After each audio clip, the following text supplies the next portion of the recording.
Today we'll learn about Oba Ovonramwen Nogba Isi. This is Oba Ovonramwen Nogba Isi. Oba Ovonramwen, the great leader of Benin Empire, he was born in 1857. His name Ovonramwen Nogba Isi means the rising sun. He was born into the family of 5, and his father was the king, and he became the heir to the throne. Whenever he was called the rising sun, he answers in a roaring voice, the sun which spreads all over. Oba Ovonramwen became the leader and protector of his traditions, who was the last Oba who had monopoly over the trade industry. What this means is that Oba Ovonramwen was the last Oba who was able to trade freely within all the regions in Benin. Oba Ovonramwen was king until the British attacked in 1897.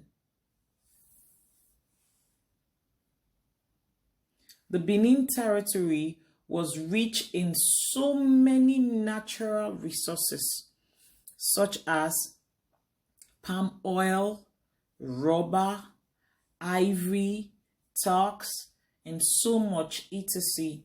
The British wanted to have control over the Benin Kingdom and have the Oba removed so that they can annex the territory and take away everything that belongs to the Benin Kingdom. Contributions of Oba Ovonramwen. Number 1, he protected Benin. Number 2, he maintained Benin's independence. Number 3, he prevented the British from taking control over Benin Kingdom. He was a hero to the Benin people. In 1892, Ovonramwen was forced to sign a protection treaty with the British, which only lasted until the British attacked his territory in 1897. What this means is Oba Ovonramwen was forced to sign an agreement with the British that they would live in peace, but the British broke the agreement, which is also called Invasion 1897. What the British did is also called Invasion 1897.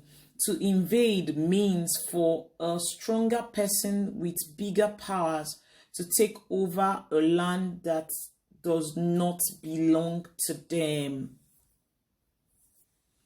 The invasion was a full-scale military expedition to take control of Benin.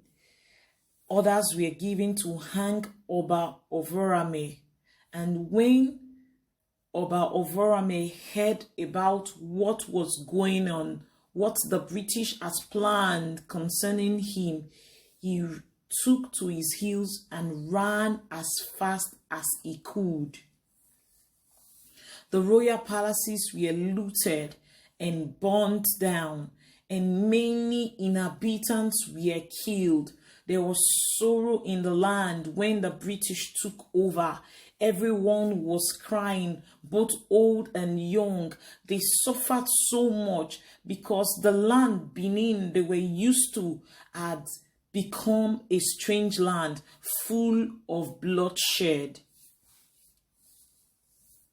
But Oba Ovonramwen escaped. He managed to evade captivity for 6 months and returned to the city.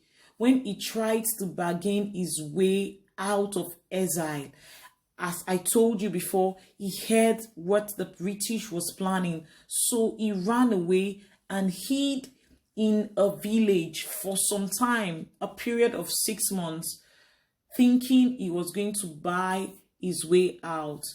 He offered the British 200 barrels of oil and 500 ivory togs, but his offer was refused, and he was sent to Calabar with his 2 wives. Since Ovonramwen was a very rich king, he thought he could bribe his way from the British instead of them killing him or hanging him. He thought he could bribe his way.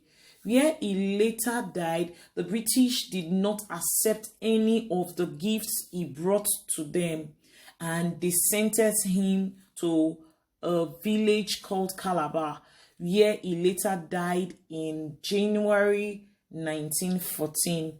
He was later brought and buried in the grounds of the Royal Palace of Benin City.